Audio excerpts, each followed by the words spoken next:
America and to the republic for which it stands, one nation, under God, indivisible, with liberty and justice for all.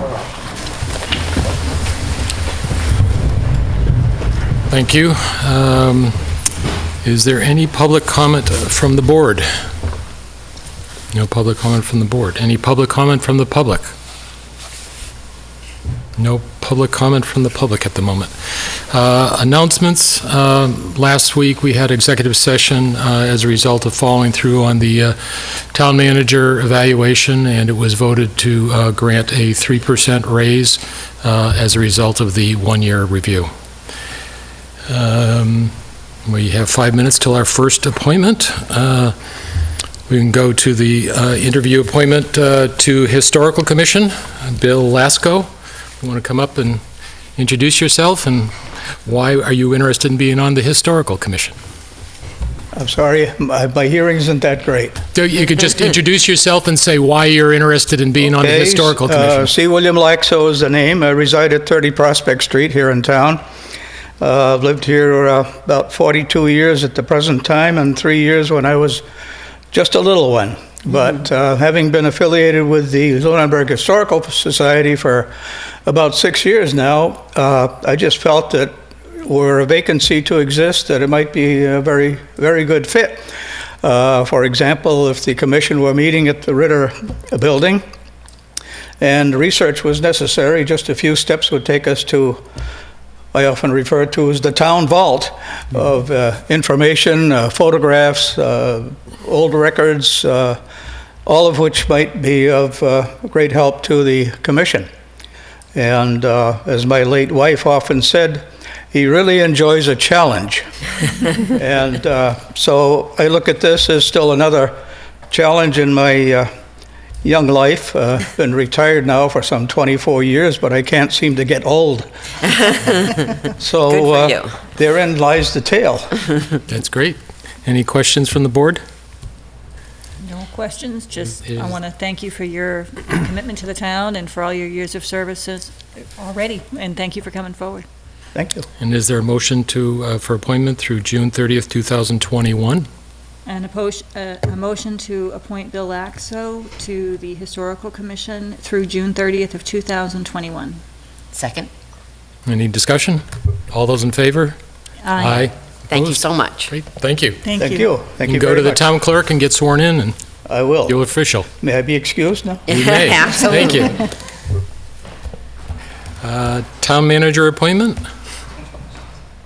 Before you tonight is a recommendation for appointment of James Barrett to the position of Council on Aging van driver. And Mr. Barrett lives in Fitchburg. He has his bachelor's from Amherst College, is a former chauffeur employed by Royal Coachman Worldwide of New Jersey, and he would be driving on Fridays and filling in when as needed. Any questions from the board? Is there a Do they motion? do a quarry? Yes. That's right. Okay, great. They do a query for all town employees. And do you do a driving record check as well? That's part of that That's as well part of for the anyone board. who has who drives a town vehicle. Okay. Okay, I would make a motion to appoint James Barrett to the position of council, to ratify the appointment of James Barrett to the position of Council on Aging van driver. Second. Further discussion? All those in favor? Aye. Aye. Great, thank you. Thank you. We can start with our 7:05 appointment, Cultural Council Festival request.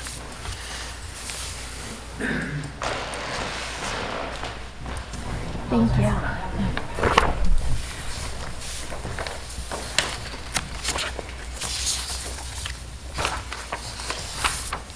Please introduce yourself and go ahead. Okay. Laura Brzozowski, 21 Francis Ave in town, and I'm with the Cultural Council, and we'd like to put on an arts festival called the Lunenburg Arts Festival, June 9th of this year, from 10 a.m. to 3 p.m. on Memorial Drive, behind the library in front of the Eagle House Senior Center. It'll be artisan vendors with only handmade items, no reselling. It'll just be for the artisans and craftsmen of town. It's going to be juried, so we can make sure we have a good blend of artists and craftsmen, and we don't just end up with 10 people selling jewelry and nothing else. So that Does way. juried mean? Juried is when they submit an application and some pictures. I have a sample application if you want to see. So you have a variety? Yeah, so you can get a good variety, and it's not just all one craft. It's so it helps people, so we can do this repeated years. They know that there'll be a good mix, and they won't have too much competition. And people coming know there'll be a wide variety of things to see. Okay, thanks. With preference given to Lunenburg artisans and then the surrounding areas. Everyone's welcome to apply. We would love for people to apply, because Lunenburg has a really great artisan community that we'd like to support. And then we're working on some other stuff like a gallery of student works to get the schools involved, as well as a kids craft tent, and the Lions Club is coming with food. So. And potentially musicians? Yeah, I would apply for a live entertainment license. That's going to come after we get vendors lined up and I know how big it's going to be and if we have space, but that would be ideal. So where exactly is it going to be? I have a little map. Is the 9th a Saturday? The 9th is a Saturday, yep. The 2nd is graduation, then there's the 9th, and then the weekend after. I called around to make sure nothing else was going on in town. There's some soccer games earlier in the morning, but nothing major going on in town, so graduation's over. So that was a date that worked. Okay, so that's the library. I can show you. That's the library, and Memorial Drive's back here, and we're going to shut down the road, I think, over here, and have the vendors lined up here. And In front of the senior center, really? yep, I talked to Sue. She's going to let the Eagles or the Lions sit up there if they'd like. So a little bit like the car show, right? So along the sidewalk almost? Yeah, along the sidewalk. We're going to leave enough space for fire trucks to get through, emergency vehicles. I'm going to make sure that there's enough space for access that way, but we're going to shut it down, so it's just pedestrian Did traffic. you go to the car show? Because I didn't. It sounds like it's going to be just like that. It is. Actually, the car show is, will hopefully actually be the week before that, so. Oh, cool. But yep, I've spoke with Chief Marino and Chief Sullivan and Sue at the Eagle House and Martha at the library. You know, that was a great spot for it all, you know. Traffic was blocked, you could just meander. Great spot. Okay. Any further questions? So you said you've spoken with the police chief? Oh yeah, I have spoken, let me give you the list. Where's my list? Yeah, I've spoken with the police and fire. I've spoken with the superintendent comms and John Londa, the director of facilities, and I spoke with Jack Rodriguez about physical barriers, and with Martha at the library and Sue at the Eagle House. Okay. Do we have any correspondence from them, or we don't? No, none. Okay. Well, I think this is a great idea, and I want to thank you for coming forward with it. I would make a motion to approve the request for the Lunenburg Arts Festival, June 9th, from 10 to 3 on Memorial Drive, with the stipulation that all public safety officials approve the request. Second. Further discussion?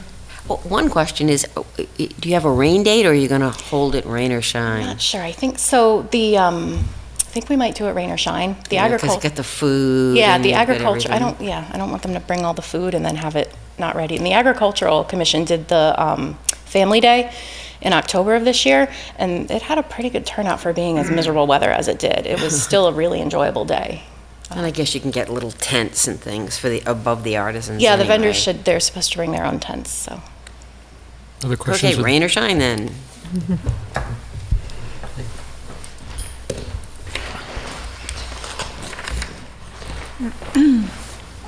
Dave Passios, 56 Whiting Street. My only question is if there's going to be food service, that in the motion be included stipulations that all boards and commissions are notified and review any possible regulations. There may not be any that cover that are required, but I want to make sure it's reviewed to cover the town's liability. Particularly Board of Health. Yep, I would make an amendment to my motion that includes approval by the Board of Health Okay. and any other applicable board or commission. We'll just need to have documentation to the town manager. Yeah, I spoke with the Board of Health. The Lions Club's going to deal with that, and they're just happy we have bathrooms lined up. Yep, but I would amend my motion. Would you amend your second? Yes, in my second. Okay. So will they use the bathrooms at the, Sue said we can use the bathrooms at the Eagle House, and the library will be open until 2. oh, great. All those in favor? Aye. Aye. Opposed? Unanimous. Great, thank you. Thank you very much. Thanks so much. Thank you. We're looking Thank you. forward to it. 7:10, Powers and Sullivan, audit for year ending June 30th, 2017.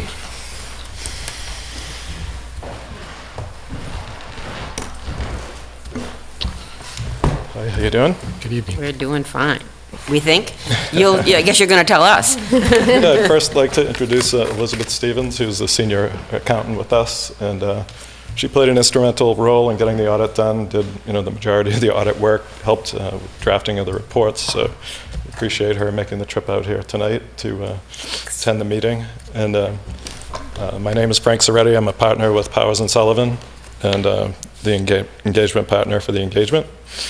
And we were out for our preliminary work in early June, our year-end work in October, and draft reports were issued in December, early December, and then the final reports were issued in mid-December, which is pretty much in line with what the timing of the audit has been for the last couple of years.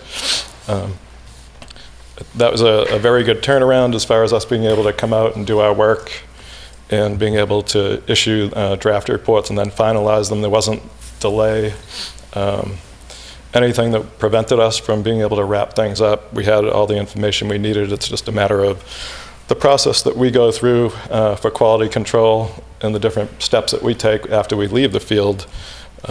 So we got a really good audit package as we have in the past, meaning we provide checklists to the finance director for the different departments and list out the information that we're going to need for the audit, and then if everything goes well, we get a nice package when we come here, and we're able to sit down and go through that information and have a good productive audit. And that has historically been the case of what's happened. And again, we got a great audit package, and the audit went really well from that standpoint. Preliminary work, when we're out early, we're doing, usually focused on auditing the federal awards, transaction testing, and auditing any sections that we can do before year end, like if debt was borrowed or something like that, we can audit those transactions. And we try to do as much as we can to get a head start on the year end work and to just try to make that go smoother. Year end, we're wrapping up any loose ends we might have had. We're drafting the audit reports, and we're completing all of our year end audit procedures.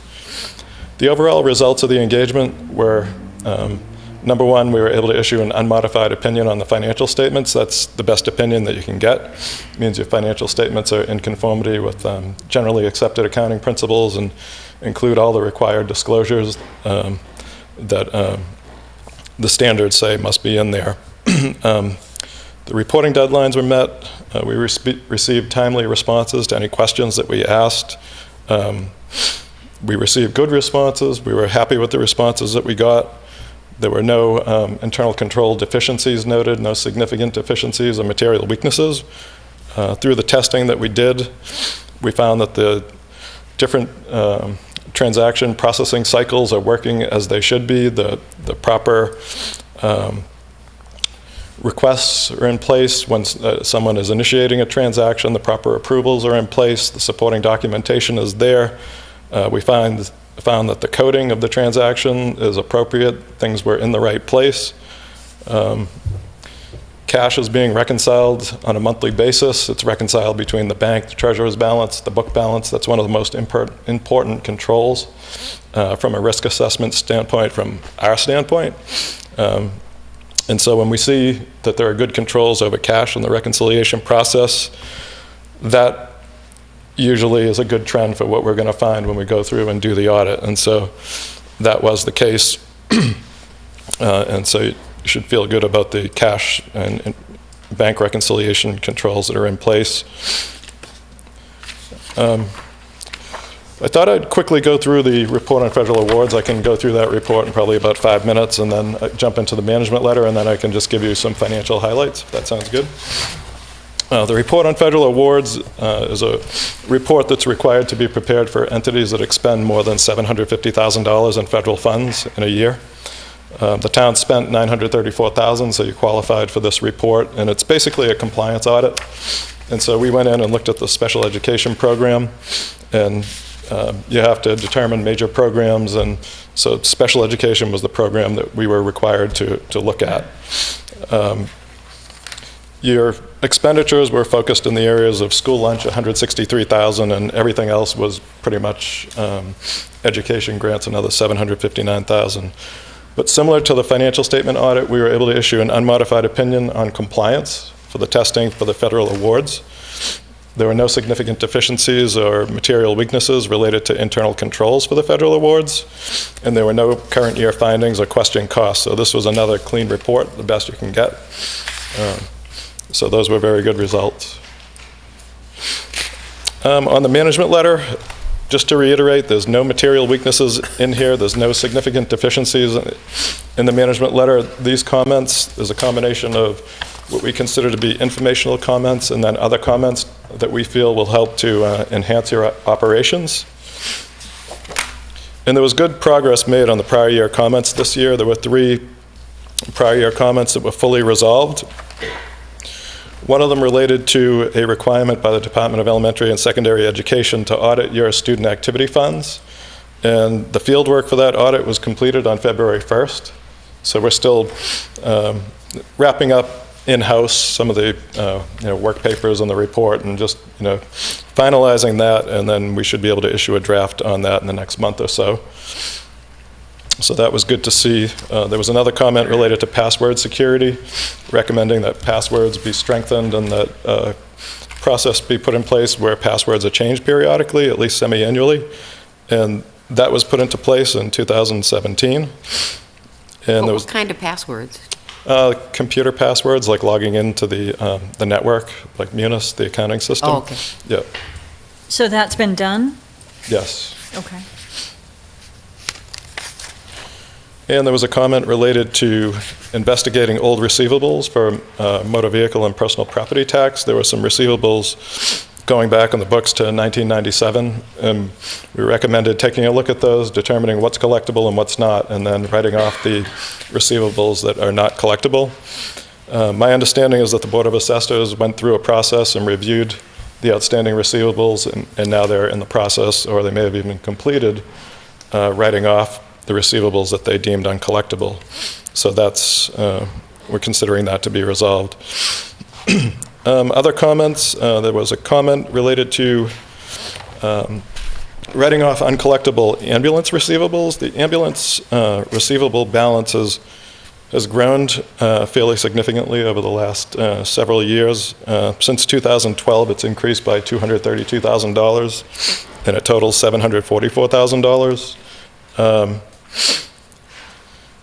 That's something that's not uncommon that we see, but usually can be like a pretty significant uncollectible amount in your ambulance receivables, and so we're just recommending that you take a look at the detail of who owes that money and consider writing off any uncollectible balances, and then pursuing the balances that are considered to be collectible. What was the increase since 2012? $232,000. That's what I thought you said, okay. And it increased from 2016 by $34,000. $34,000, yeah. Yep. And part of that for the most recent one is we did increase our fee schedule over the last 2 years, so there's a certain amount goes up. It may even go up more because we increased the actual bill amount. Okay. The next comment related to conducting a fraud risk assessment. And so this would be an assessment of any assets that could be susceptible to theft or any type of fraud, and just documenting an assessment of these are the things that are susceptible to fraud, these are the assets that are susceptible to fraud, and then so you're basically identifying the risks associated with those assets, and then also identifying what controls you have in place. Can you give us an example? It could be something like setting up a fictitious vendor in your accounts payable system. So that would be a risk that if somebody set up a fictitious vendor, they could process a payment and potentially take the money.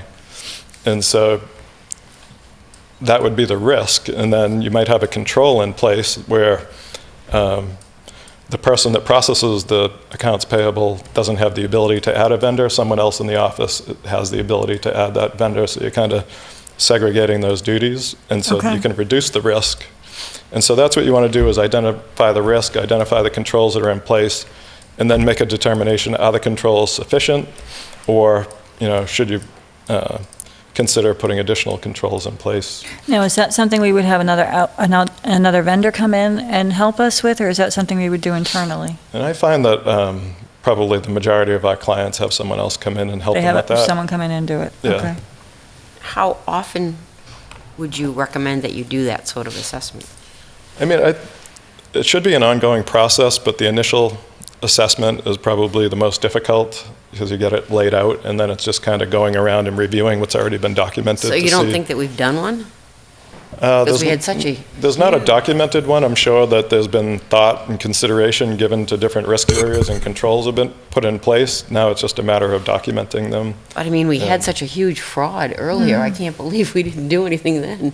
Yeah, yikes. I'm sure that there was a lot of thought and consideration given, but it should be documented. So as far as you know, we've never done a fraud risk assessment? Never documented one Wow, that I'm aware of. Not an official one, Yep. that's unbelievable. but we may have done others. Thank you. Yep. There was a comment suggesting that you should consider documenting key administrative and financial functions where you have a small number of staff in the finance office. If somebody was out for an extended period of time or somebody left unexpectedly, it's really helpful to have a manual for a new person to come in to be able to fill in, or to take over, to be able to look at a manual and say, okay, this is what I'm supposed to do. So this recommendation is kind of focused on documentation of like what someone does in a position on a daily basis, weekly basis, monthly basis, like what are the things that they need to do to get that job done, to fulfill their responsibilities, and something that someone else could pick up. And it might not give them 100% of what they need, but it might give them 80, 90% of what they need to be able to step in and be able to get up and running in a position. It's at least a roadmap. Yeah. There's a comment here related to accounting for fixed assets, and this is fixed assets for financial statement reporting, different than if you wanted to do fixed assets for inventory purposes. And we've had some conversations with the finance director about it, and what we see with a lot of our clients is that when they had the fixed assets initially done, it's in Excel, and the Excel schedules are really hard to manage. It's easy to get formula errors with the depreciation, and you've got hundreds of assets, and there's a lot of margin for error there in an Excel spreadsheet. So a lot of our clients are going over to some type of fixed asset software, and there are software packages out there that I know there was one that was as cheap as $100, and you could download it online, but I think that one went out of business. And we had actually set up a lot of our clients on that, and you can just you get your current data into a certain format, and you can import it into the software. And once it's in there, it calculates all the depreciation. You don't have to worry about any formula errors, and all you have to do is add in your new assets each year. And so I think something like that would really help the town to be able to maintain its own set of books. Munis doesn't have that module. They do, but I think it's really expensive. Okay. And I've heard that it's not that user-friendly. If it's not user-friendly, it won't get used. But there are some other ones out there, like the one I was talking about, that they might be a little more money, maybe a couple $100 more or something, that do the same thing, and I can get a name for that. Now, what happens if it goes out of business? Can you then transfer that stuff to another one? So once Yeah. you've got it set up, it's not that hard. Yeah, you can export it right out into Excel, And then re-import it. re-import it to the next vendor? Yep. Okay. So your note says the town intends to implement fixed asset software. So do we have a budget for that, Heather? When we initially spoke with Frank, it was going to be a couple $100. So Okay. we have the funds for that. Okay. So we do intend to move forward with that? Yes. Okay. Great.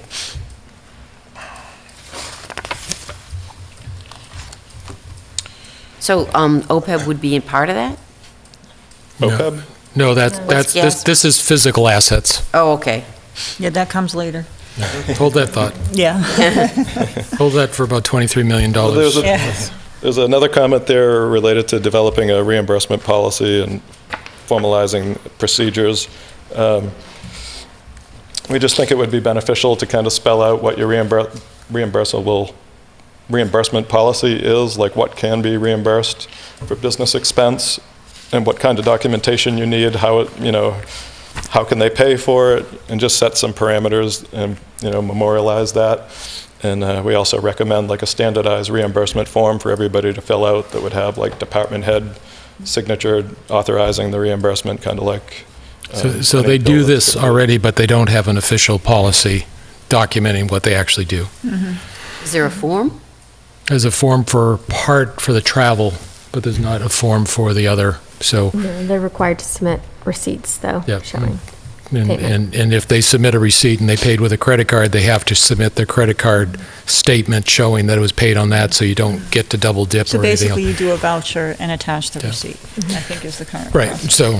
so they have a procedure, and it's pretty clear that what they do and don't pay for, it's just not written down in the policy that they're asking for. So, Okay, so that's something we need to do, is Yeah. memorialize it. all right. And then there's a comment related to centralization of procurement documentation. Right now, the supporting documentation is maintained at the department level.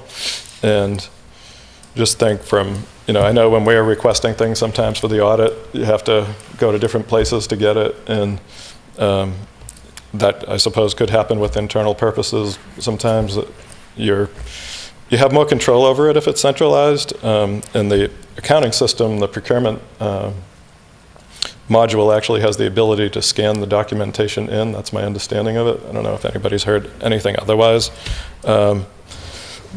But to me, that would probably be the best solution, and it would be available, for any users to be able to view in like a read-only format, I would think, for whoever you wanted to be able to see it. I'm sure that you could limit access to it to who you wanted to be able to see it. But,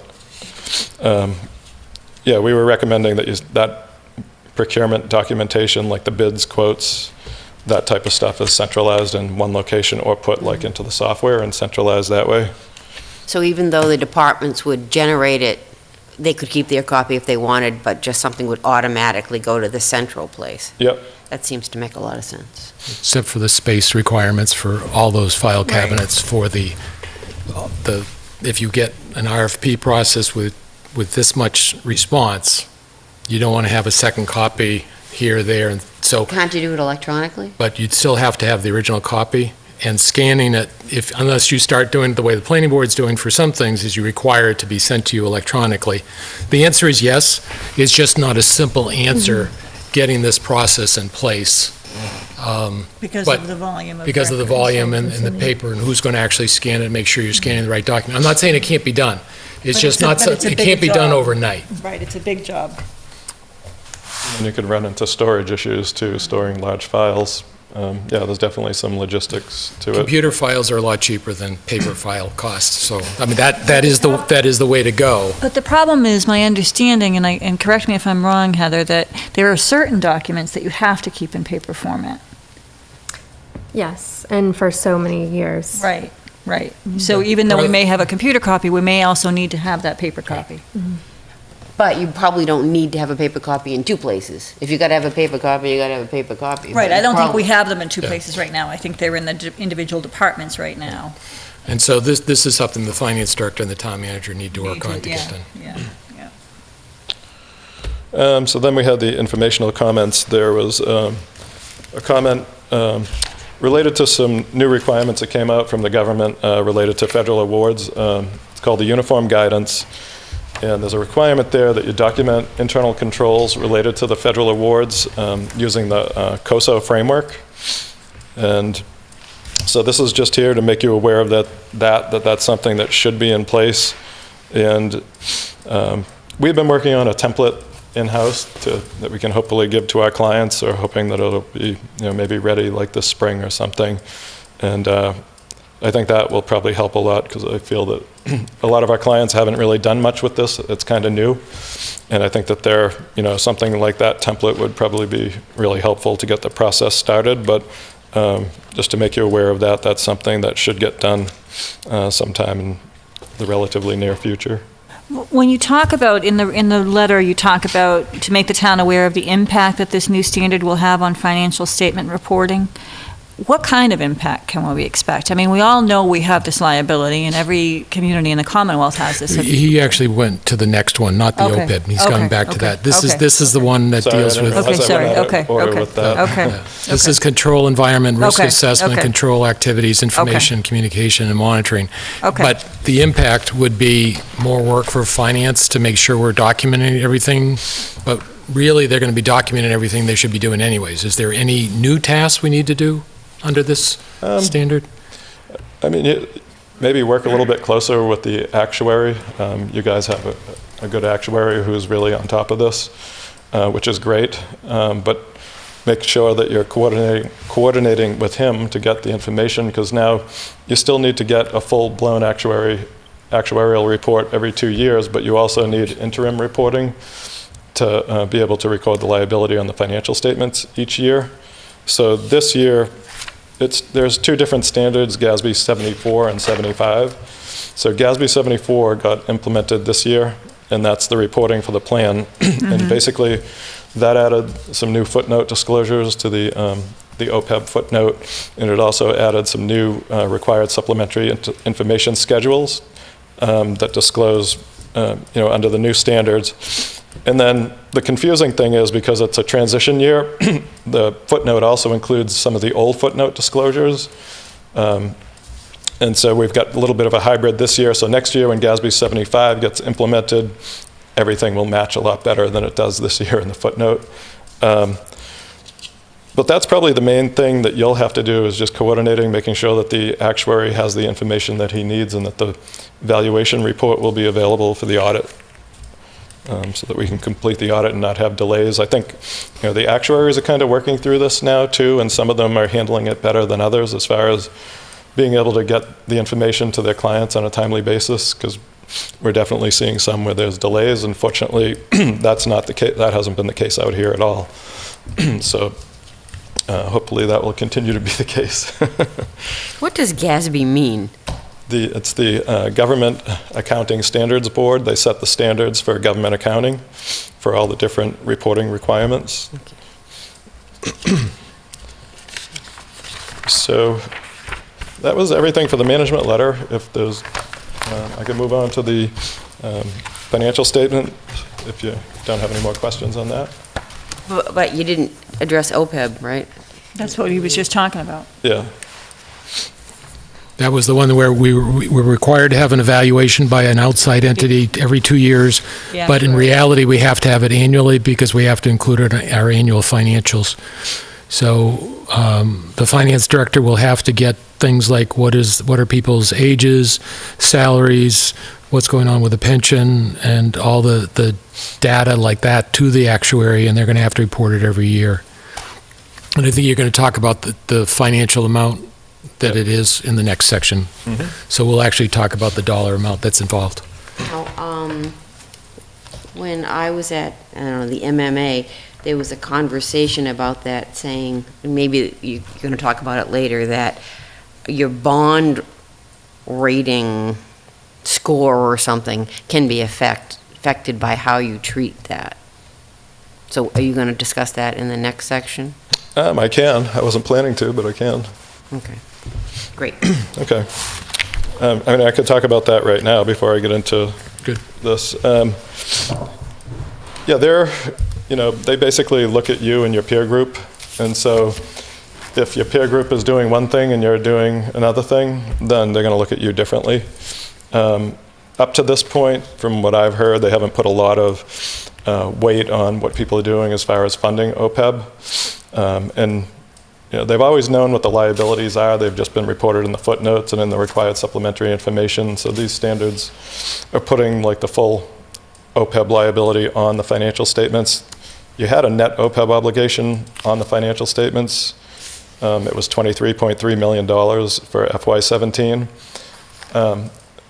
But that liability was being recognized over the course of years, and so it was a different method of recognizing the liability. So under the new standard, that goes away and you just recognize the full liability. So you're going to go from that 23.3 to, under the new standard, it was calculated at, I think, 48.7 for FY17, and then I'm sure it's going to bump up for FY18 for the FY18 financials. But they've always known what these numbers are. These numbers have always been in the financial statements, so they're not going to look at you differently now just because it's getting recorded on your statement of net position. But what they're going to do is they're going to, compare you to your peers, and if more and more of your peers are starting to fund the liability and have a plan in place, that's what they want to see, is that you have a plan. Then they'll start giving them some credit for that, and I don't know, they might deduct from you, but I mean right now I don't think you've had any deductions for your credit rating. We've deposited $100,000 into the trust fund Yeah. and now have a policy in place. So that's a good start.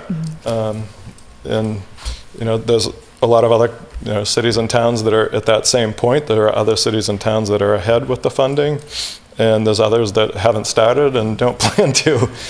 Some communities' plan is to wait until the pension system is fully funded, and then to use that money to fund the OPEB. So there's different thoughts, and each community is different in how they want to approach it.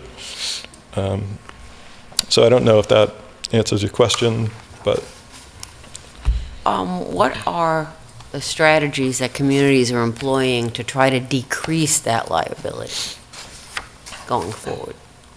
I've seen some changing, like benefit terms, changing funding ratios, like the amount that the town contributes versus what the retirees or what the retirees are contributing to it.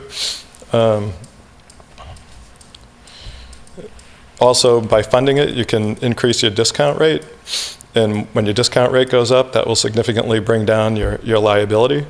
But you can't, if you're not funding, you have to use the 20-year municipal rate, which is like I think it was 3.13% that was used, and 3.25% was the AA municipal bond rate, so it's like a risk-free rate. If you're not funding, that's the rate that you have to use as your discount rate. And as you start funding, you can use up to, you have to determine, how you're going to invest your money and what your asset allocation is going to be, and then they determine like a yield on those assets. And if you're fully funding, you can, use up to what you expect your asset allocation to earn. But if you're not fully funding, you can use some kind of blended rate somewhere between that 3.2 risk-free rate and up to what the maximum amount would be. But the discount rate has a huge impact on what your liability is. So once you start funding, you become eligible to use a higher discount rate, and that can significantly lower your liability. So there's a lot, it sounds like there's a lot of incentive to try to decrease your liability. Yeah, I mean, it's something that, is going to have to be paid at some point, and I think that,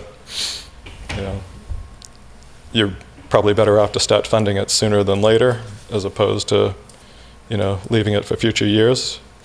But there's also an argument to be made for funding your pension liability first, and some people swear by that argument. So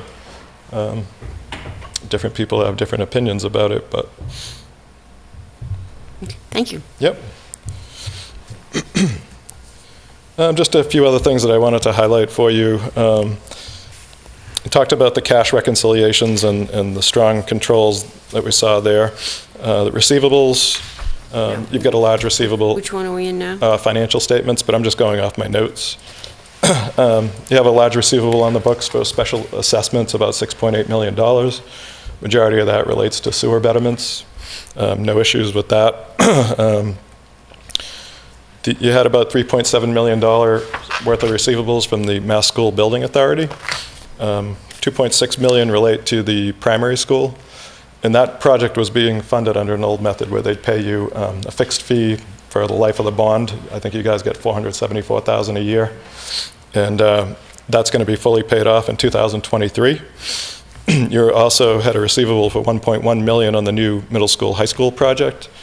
That's a $73 million project being reimbursed at 59% by the Mass School Building Authority. And it was substantially complete at the end of fiscal 17. There was a couple more bills to be paid in fiscal 18. But my understanding is that the project came in about $5 million under budget, which sounds like that was managed well.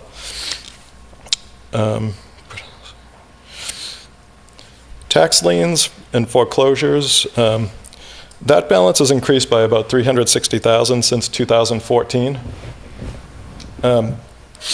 That balance really represents uncollected free cash.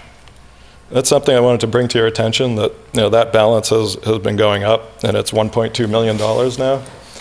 Something that you might want to take a look at what your options are for trying to collect that money. We have some clients that are working with collection agencies, and they're actually selling the receivables and getting good money for them, and that has been working well for them. I can see that you have been pursuing some foreclosures, and that you have been putting some properties into foreclosure over the last few years, which is great. I don't know what that is going to translate into. Hopefully it translates into cash or some usable property. But there's still a pretty significant balance in the tax liens, and so just wanted to bring that to your attention and recommend that you see what you can do as far as bringing that in, because that would be money that's available for other purposes. So we talked about the net OPEB obligation, and the net pension liability was $18.1 million. That increased $2.9 million from the prior year.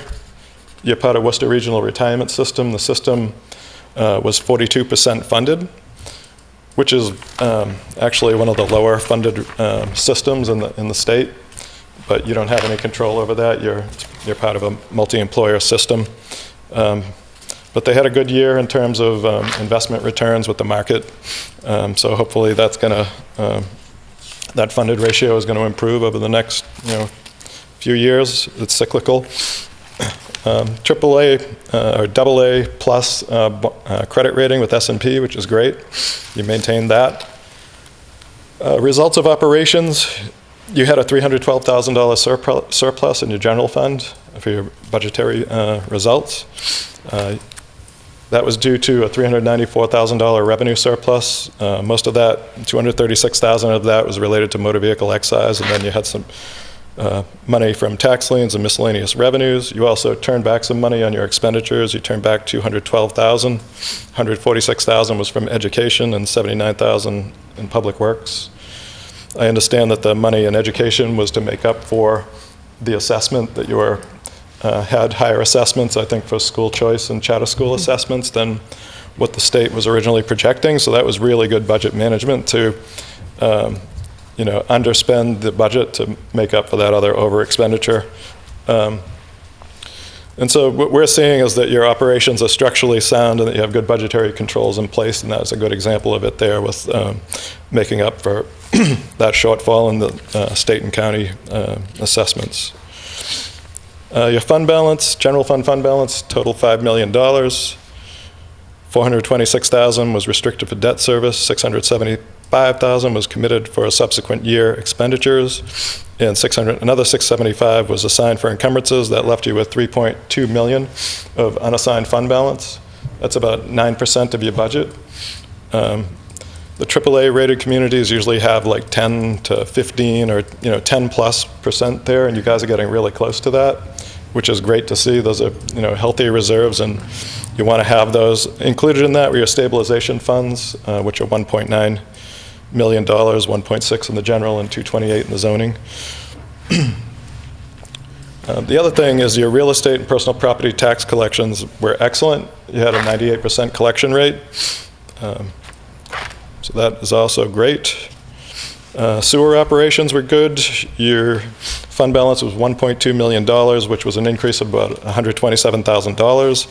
That was mainly due to not expending money that was appropriated for capital.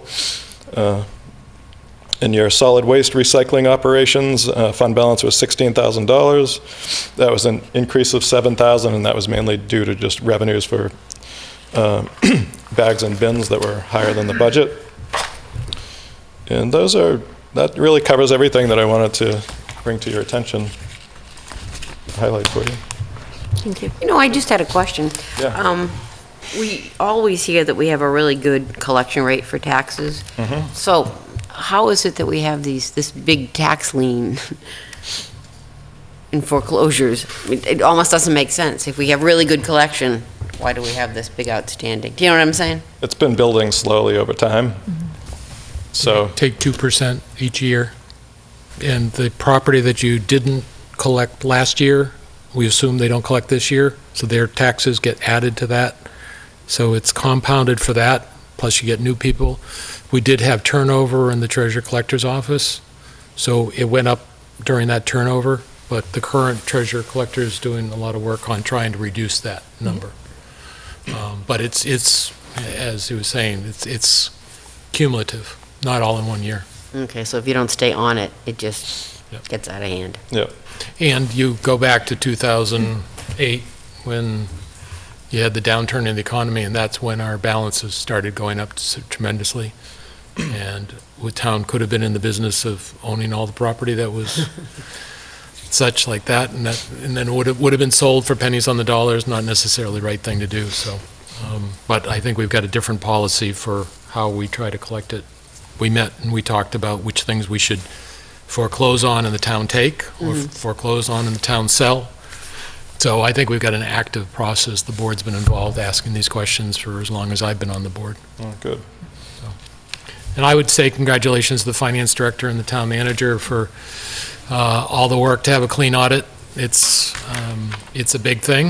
This is a complicated operation with all the different moving parts, enterprise funds that keep changing, and the law keeps changing on those, and always work that we can do to improve things. I would talk to the town manager afterwards and ask whether the finance director has enough support financially as far as staffing, because a lot of these processes take time and software in order to do it. So we need to make sure we're investing properly to make sure. That's the biggest. That's the biggest thing, that's the biggest takeaway that I see too, is while I completely agree with you about putting together a manual, well, we can't stop doing what we're doing in order to write a manual. So that's some of the problem. So how can we fix that, and what resources can we dedicate to that to address those issues? So that's my takeaway, and I too want to congratulate the finance director and the town manager. This is a fantastic audit, in my opinion, and thank you for your hard work. Oh, my pleasure. But it's, I'm very pleased with the results, and just how can we address some of the issues, and what can we do to streamline some of these operations. And I think documentation, and it's not, to me, I know this is strictly focused on financial, but it's across the board, really. Yes. So. And the fact that we actually have past year comments being taken off because they've been addressed. Absolutely. We've had a couple of years where they couldn't because of the turnover. Right. So congratulations on that, too. Absolutely. Any other questions for the auditors? No, I'd like to thank you for presenting it in English, really, I understood quite a bit of it, Oh, I good. think. My pleasure. I'm glad I could speak in English. Thank you very much. Translating finance to English. Yeah. Have a Thank good you. night. Yep. Thanks. Next on our agenda, current business, grant of utility easement to Fitchburg Gas and Electric Light Company and Verizon New England at 1079 Massachusetts Avenue. This is a follow-up item. This was approved at a town meeting, so this is just the standard signing off on the easement documentation.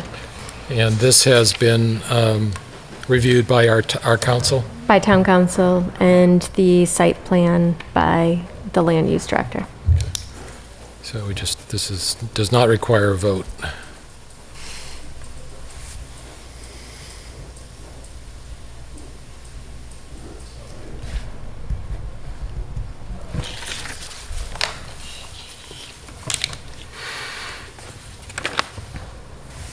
Next item, discussion of sidewalk plowing along Massachusetts Avenue. Okay. This item is on the agenda as a follow-up item from the last workshop meeting for discussion about the section of sidewalk along Mass Ave, approximately at Bonjour School to the center. And so there's correspondence within your Google Drive as far as the emails that were received by the town from the resident that requested this be plowed. Okay, but we don't have any additional information from MassDOT? No. Okay. Well, as I said last week, I agree with moving forward to open communication with MassDOT and find out what their responsibility is, as well as talking with town council on potential liability. However, I believe we've already taken the tact of plowing a portion of the sidewalk on Massachusetts Avenue. I think we should either be I think personally, because of safety and putting people on Mass Ave in order to walk, we talk about walkability, we talk about the village center, we need to plow our sidewalks. We are plowing the sidewalks, and the remainder of the community, in my opinion, we should be plowing this sidewalk. We should continue to pursue discussions with MassDOT and with town council, but in the interim, I think this board, as the road commissioner, should take the position that the sidewalk should be plowed. I agree. So I support it, but ironically, we as road commissioners can't technically take a position on plowing sidewalks on the state highway. That being said, Jack has been plowing it at the moment. Yes. And I would say for the rest of this season, we should continue doing that, but still investigate the opportunities that may be out there, and maybe even talking with Representative Benson, find out what other communities are doing for this. So I would make do you need a motion, Heather? It never hurts to have a motion. Okay, I would make a motion that we plow the sidewalk on Massachusetts Avenue, continue to pursue discussions with town council and MassDOT for the remainder of this season. And we currently do plow all the rest of the sidewalks. Yeah. Yes. Okay, great. Is there a second to the motion? Second. Further discussion? All those in favor? Aye. Aye. Okay. Could we skip ahead to the quarterly financial report? Yes, Yes. great. Number 5, quarterly financial report.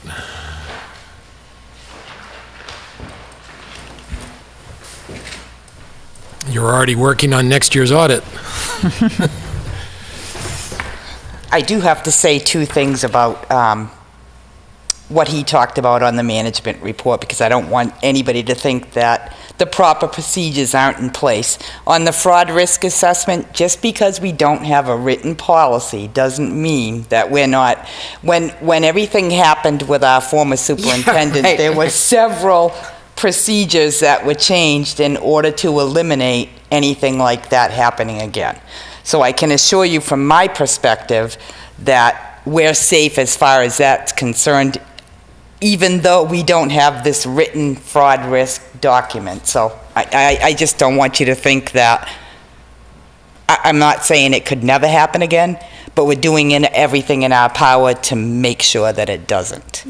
And the only difference is that unless it's documented, written down, the outside world doesn't know what's happening. Correct. And so you need to take credit for what you're actually doing, which means taking the time to actually Right. write it down. Well, but that goes back to what I think we just talked about, which is that in order for our finance director to take the time to do that, it takes away from the workload. So we need to have some outside resources assist with that and put the financial means to do that, because I don't think we can we have such a small staff, we can't take away our existing staff to do Right, because then documentation. you can't do what you're Job. supposed to do every day, right? Can you have, are there consulting firms that do that kind of thing? Can you outsource that? Oh, I'm yeah, sure That's that what you they but can, we need to yeah. have money to do We that. need to have money So- to do that, right? Right.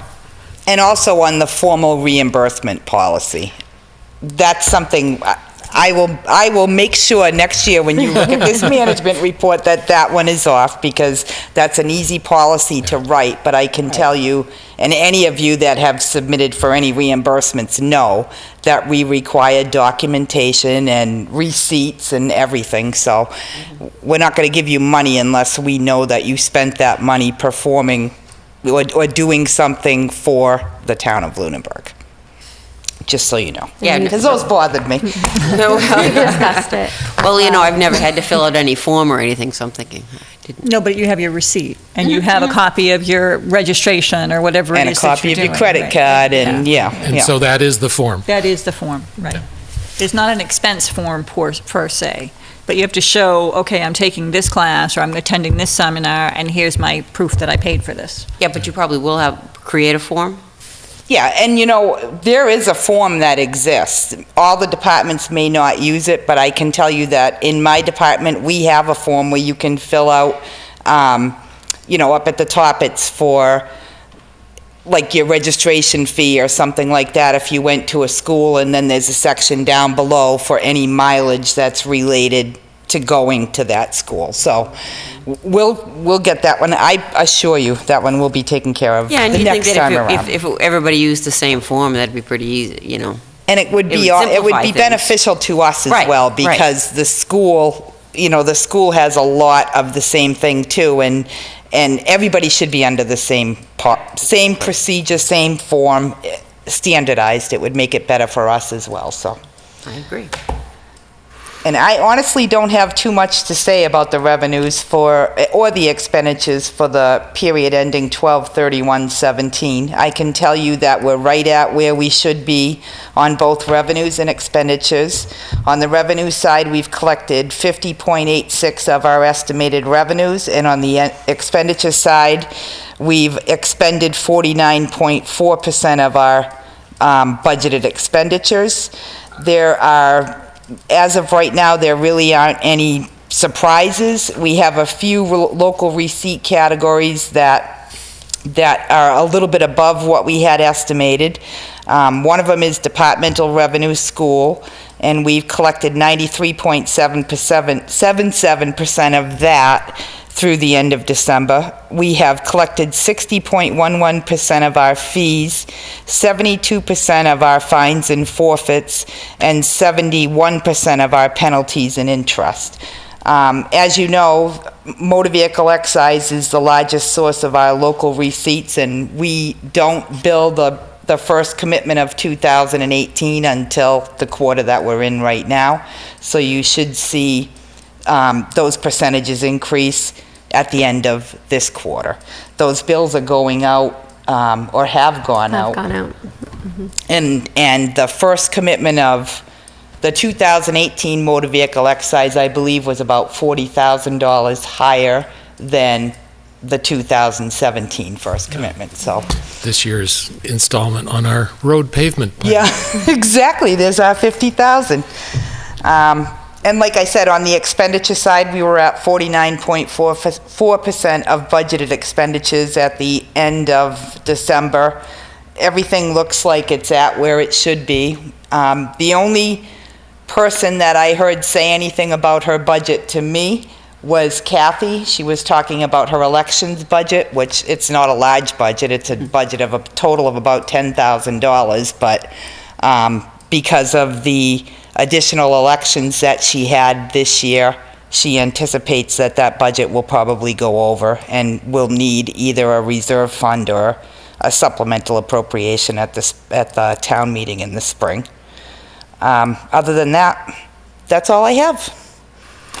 And as the auditors talked about, for what you get credit for of having about the 10% surplus, part of that is being done, as the manager has talked about, town manager has talked, is that you try to have your receipts estimated lower than you even think they may come in.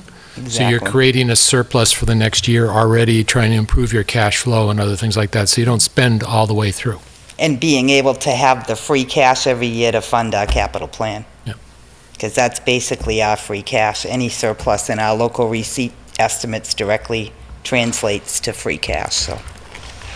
Any other questions for Karen? Thank you so much. Thank You're you. welcome. Thank you. Thank you. Karen.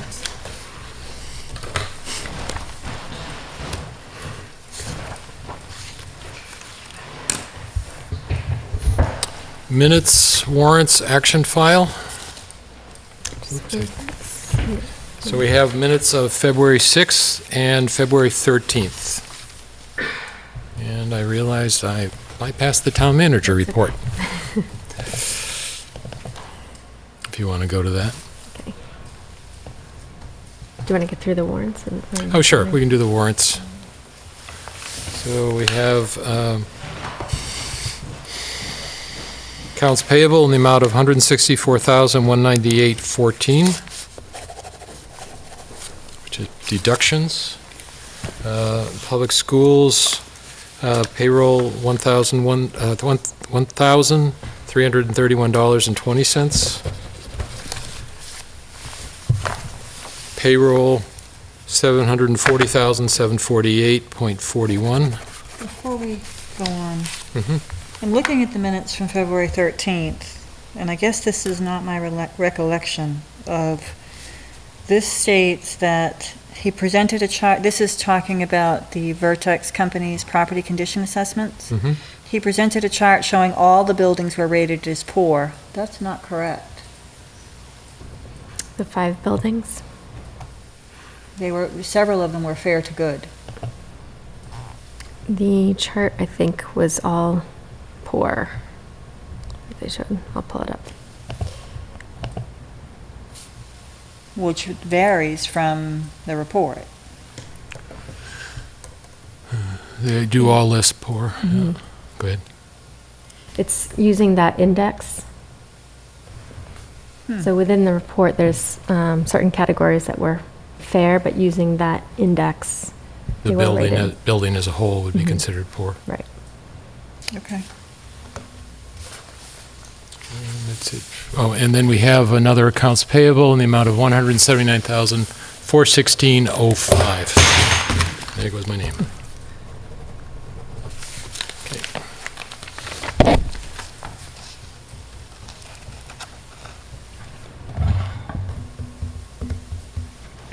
Did you look at this one already?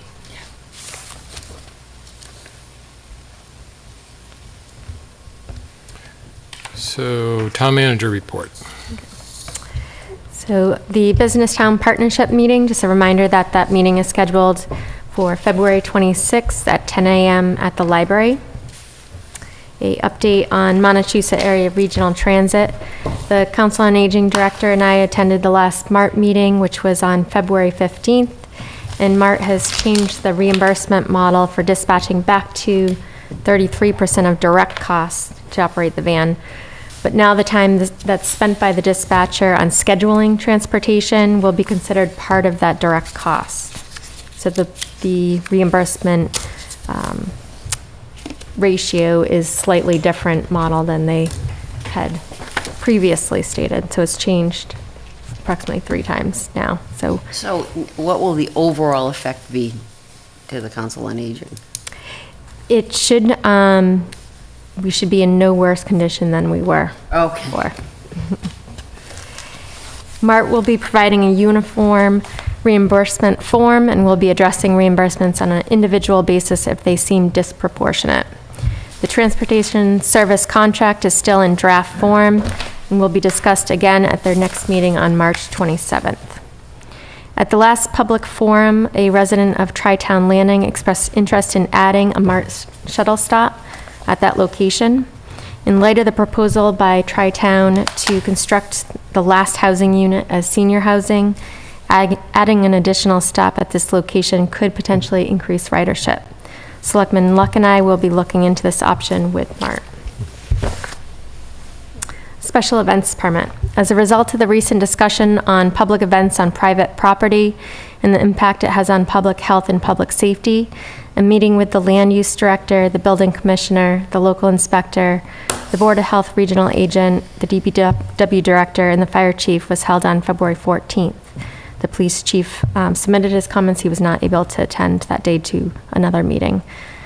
In order to address events that are open to the general public that would require permits from the town, such as an entertainment license, the land use director and the building commissioner will draft a special events license that would ultimately be issued by the Board of Selectmen, but includes sign-offs from the various public health and public safety departments. Town council will review a draft once it is complete and before it comes to the board. And what's the definition of open to the general public?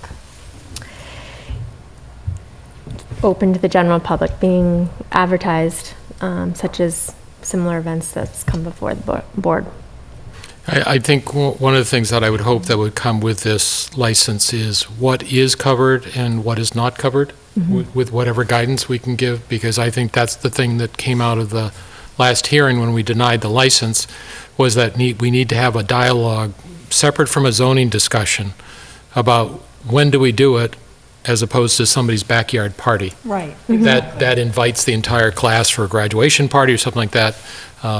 We need to define what is invitation to the general public and what that means. Exactly.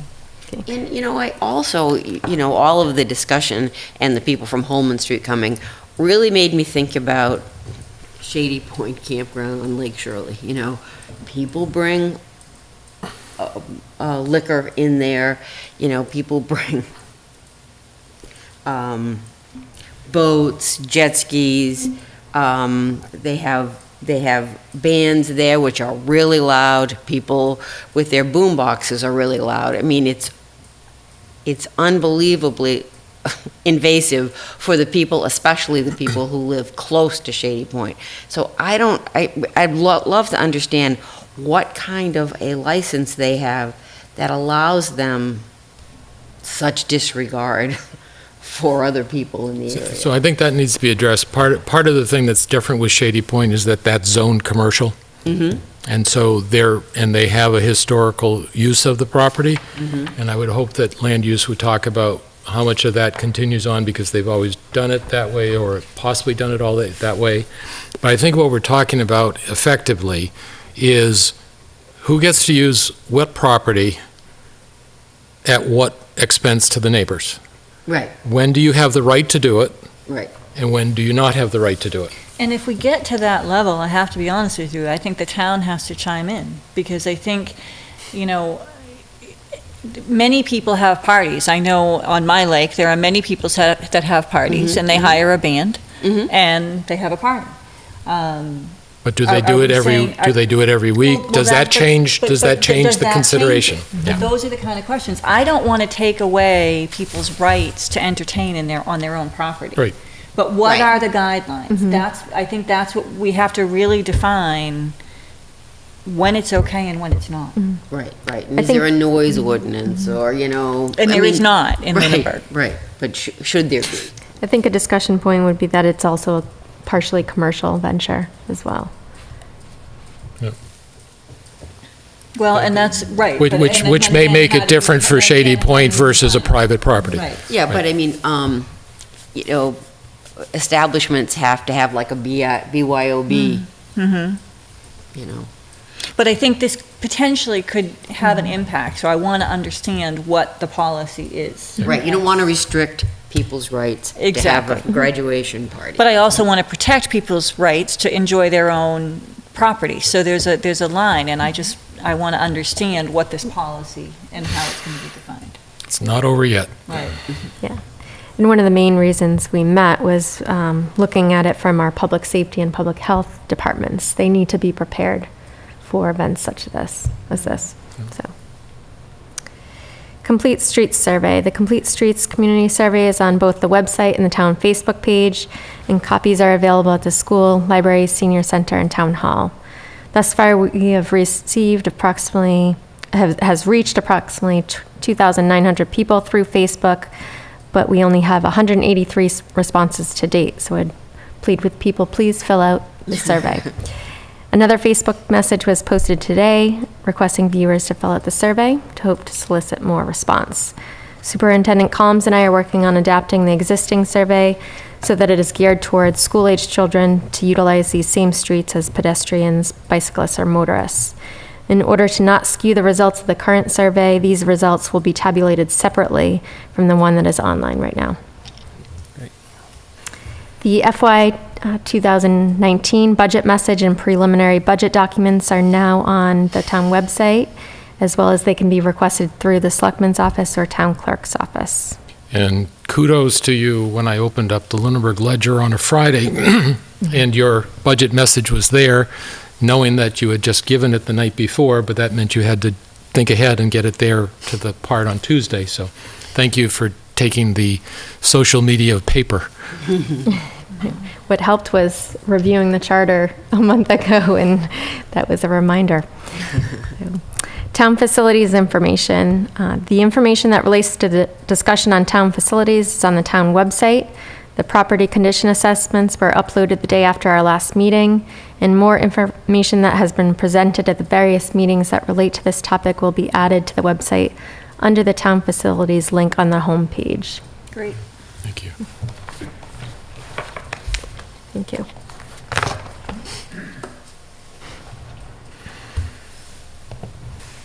Okay, committee reports. Mr. McQuaid? Nothing for me. Mrs. Luck? Yeah, I just wanted to mention that I attended the town manager's presentation of the budget to the FinCom and felt it was very well articulated. Really nice job. Thank you. Thank you. Made us proud. The school committee met on February 14th. I was unable to attend, but at that meeting it was announced that the school superintendent is planning to retire. I guess, is it at the end of this year? Yes. The end of the school year. They're going to be having a public outreach meeting on Wednesday, February 28th at 7 p.m. in the middle school collaborative room, in the hopes that community members will join them and provide what they think qualities they would like to see in the new superintendent. They're hoping that some of the Board of Selectmen are able to join them at that meeting. I attended an all-day stormwater workshop on February 15th, sponsored by Bay State Roads. The meeting featured representatives from the EPA, the Environmental Protection Agency, the DEP, Department of Environmental Protection, and it was led by consultants from VHB. Trish Domingan was there, actually. Folks from Woburn detailed how they are using high school and college interns to get a lot of their field work done. Newton Tedder, who wrote the new permit, relayed that what is being presented to permittees was originally written by him, but then it was given to the lawyers. So it's just full of legalese now, and if you actually want to know, if you're confused and really don't know what they're asking for, send him an email, and he'll let you know what his intention was. He was very gracious in discussing it.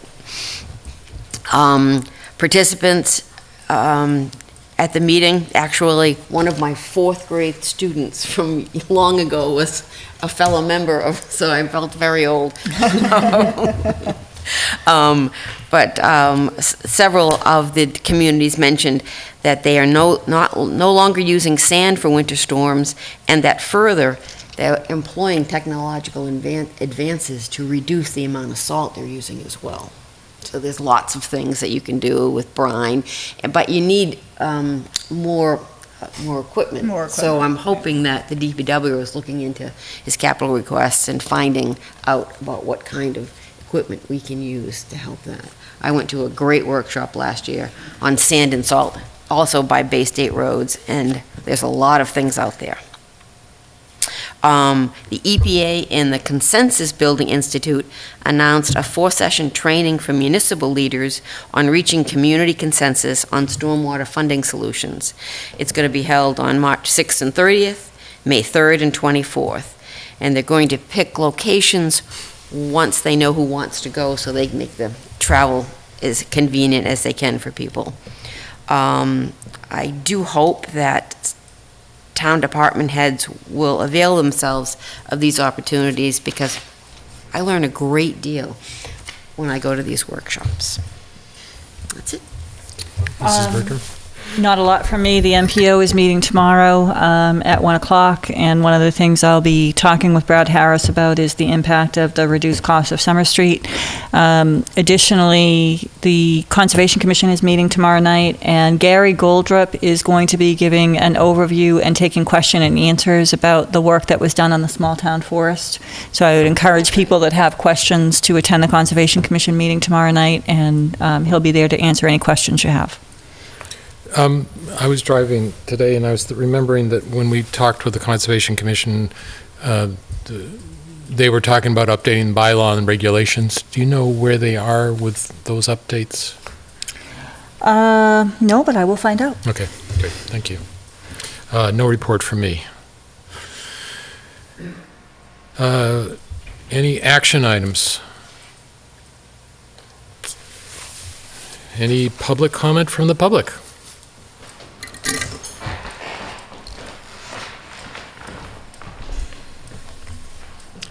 Dave Passios, 56 Whiting Street.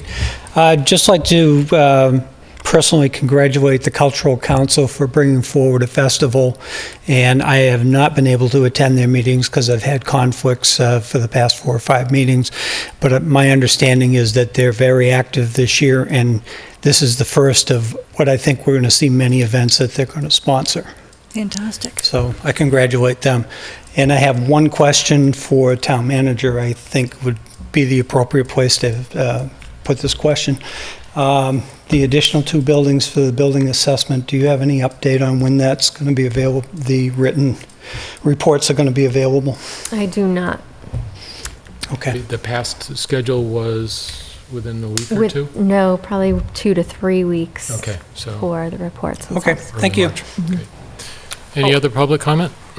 You know, what, when is town caucus? Because we really haven't announced that, and it's in 20 days, I think, but I don't know what the date Yeah, is. March 12th? Jamie did announce it, and it is Monday, March 12th at 7 PM at the Turkey Hill Elementary School. Any public comment from the board?